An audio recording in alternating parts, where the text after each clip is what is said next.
بسم الله الرحمن الرحيم. في موضوعين في منتهى الأهمية تموا الأسبوع اليومين دول. يعني أول حاجة سد النهضة. أثيوبيا تشرع في الملء الثالث، ملء جديد لسد النهضة. أول مرة وزير الخارجية السيد سامح شكري، وزير الخارجية المصري، يعلن أن الدولة المصرية يلوح يعني عشان من بالخيار العسكري. مصر تدعو الدول العربية في الجامعة العربية إن هي تساند الموقف المصري وتتبنى الموقف المصري ضد التعند الأثيوبي. طيب، سد النهضة خد عدة أدينا كام سنة في مناقشات مع الجانب الإثيوبي. في أثيوبيا ترفض توقيع مذكرة تفاهم قانونية ملزمة لتشغيل السد. احنا مشكلتنا مع سنوات الملء وسنوات التشغيل وكيفية التشغيل. يعني سنوات الملء هتملى في 7 سنين، مصر عايزة 7 سنين وأثيوبيا عايزة في 3 سنين تكون مالية وعاملة وبتاع ده كله. ده هيحجز المية. طيب، أثيوبيا رافضة كل الخيارات السياسية بما فيها القرار الرئاسي بتاع مجلس الأمن الدولي اللي بيدعو الأطراف إلى الاتفاق لاتفاق ملزم. أثيوبيا رفضت. هل مصر قادرة على ضرب سد النهضة؟ هل مصر قادرة على ضرب سد النهضة وإخراجه من الخدمة؟ نعم. في احتمالين لضرب سد النهضة. الاحتمال الأول إن مصر بتقول والله بتخاطب دولة السودان إنها تديها قاعدة إحدى القواعد الجوية اللي موجودة قرب سد النهضة، وده أمر يعني بياخد توازنات ما بين الدول. والسودان لسه يعني الأسبوعين اللي فاتوا أبي أحمد رئيس الوزراء السوداني بيزور رئيس مجلس السيادة السوداني وبيعلن عن تفاهمات ما حدش فاهم هم بيعملوا ليه كده. يعني السودان او الطائرات الاف 16 والطائرات الفرنساوي اللي احنا جبناها وبعض المقاتلات العسكرية اللي موجودة، مدة الطيران بتاعها تغطي ان انت تروح تضرب في بعض نقاط الضعف في سد النهضة وترجع تاني. طيب، اللي بتعمله مصر يعني اللي موجود عند القيادة السياسية والقيادة العسكرية ووزارة الخارجية، هل مصر يعني بالبلد كده مكسرة في ضرب سد النهضة؟ لا، ما فيش كسل في ضرب سد النهضة. والنهارده السيد الرئيس مع رئيس الوزراء في الدنمارك اعلن صراحة ان ما فيش تفاوت في نقطة مية، وان الحل الوحيد ان يكون في اتفاق قانوني ملزم لجميع الاطراف. الخيار العسكري مطروح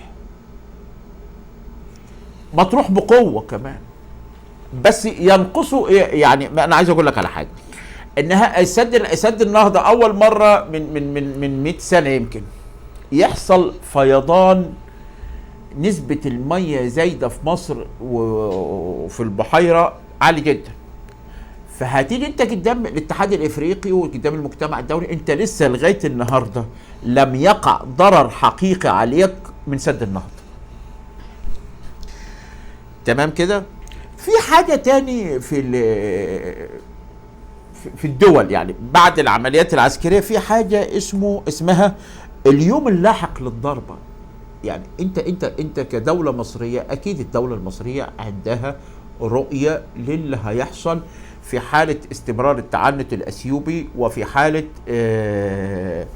توجيه ضربة عسكرية للسد، مش لتدمير السد كله ولكن لاخراج السد من نقاط ضعفه من الخدمة.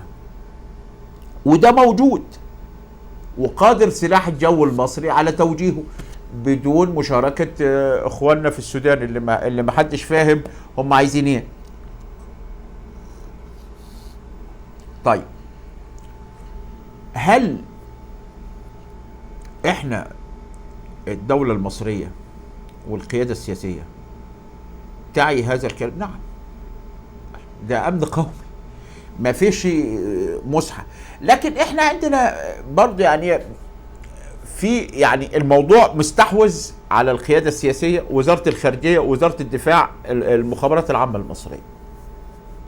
يعني مثلا من ضمن خطأ مجلس النواب لم يعقد جلسة لمناقشة لا لجنة العلاقات الخارجية ولا لجنة الشؤون العربية والإفريقية ولا الكلام ده. يعني احنا مثلا عندنا عضو مجلس نواب النهارده فارش 4 جوامع، والله 4 جوامع. ما حدش بيتكلم في المساندة الشعبية والتواجد الشعبي ودعمه يكون ظهير في ظهر القيادة السياسية، ده واجب.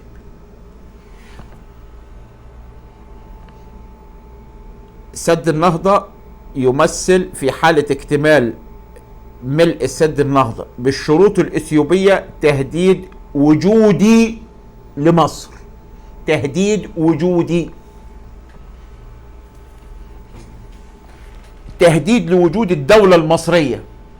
واعتقد ان القيادة السياسية والقيادة العامة للقوات المسلحة واجهزة الدولة السيادية تعي هذا تماما. النقطة الثانية، حدث تاريخي مزلزل في الشرق الأوسط يغير تماما قواعد اللعبة استراتيجيا وأمنيا وسياسيا وتجاريا وكل شيء. سياسة حكيمة انتهجتها المملكة العربية السعودية في توقيع الاتفاق السعودي الإيراني. المملكة العربية السعودية بقوتها الخشنة والناعمة بتبرز اتفاق يغير معالم استراتيجيات الشرق الأوسط 100 سنة لقدام. المملكة العربية السعودية بتغير قواعد اللعبة كاملة في الشرق الأوسط. استئناف الاتفاق نص على ايه قبل ما نتكلم فيه؟ الاتفاق نص على كم بند: استئناف العلاقات الدبلوماسية خلال 2 شهر، احترام سيادة الدول. خلي بالك، حط دي تحتها 100 خط كده، احترام سيادة الدول. بترغم إيران عن التنازل عن أحد ثوابت الثورة الإسلامية واللي هي بتمد تصدير الثورة. خلي بالك، لأن هنا في رؤية للمملكة وهي بتلعب. تفعيل الاتفاق الأمني لمكافحة الإرهاب واللي وقع سنة 2001. الاتفاق تم برعاية صينية. الولايات المتحدة الأمريكية بره اللعبة. لأول مرة الصين تخرج من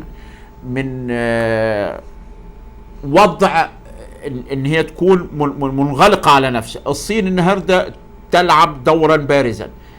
المملكة العربية السعودية والسياسة الخارجية للمملكة العربية السعودية التهمت هذا الموضوع وتعاملت معه تعامل استراتيجي يفي للمنطقة وللعالم الإسلامي وللشرق الأوسط.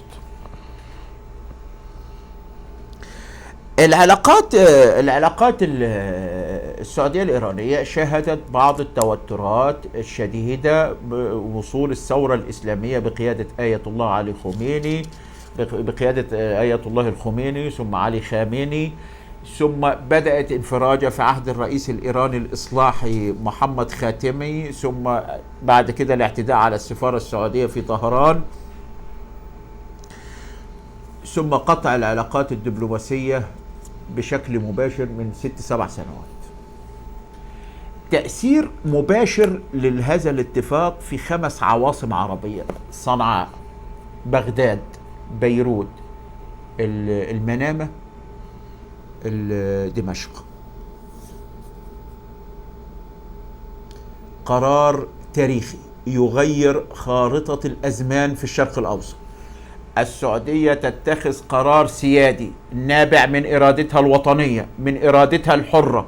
السعودية تتصرف الآن دولة محورية في العالمين الإسلامي والعربي والشرق أوسطي، في سياسة جديدة تبنى. بالمناسبة مصر رحبت بالاتفاق. المملكة العربية السعودية خطوة أنا في تقديري أنها في فصل جديد من العلاقات الدولية بتتكتب. العرب يملكون قرارهم، يملكون إرادتهم. ده عنوان، أبسط عنوان يتم للاتفاق. طب خلي بالك ان ممكن الولايات المتحدة الامريكية تعمل على افشال الاتفاق، بس اعتقد ان السياسة السعودية تعلم اين هي تتجه وكيف تتجه.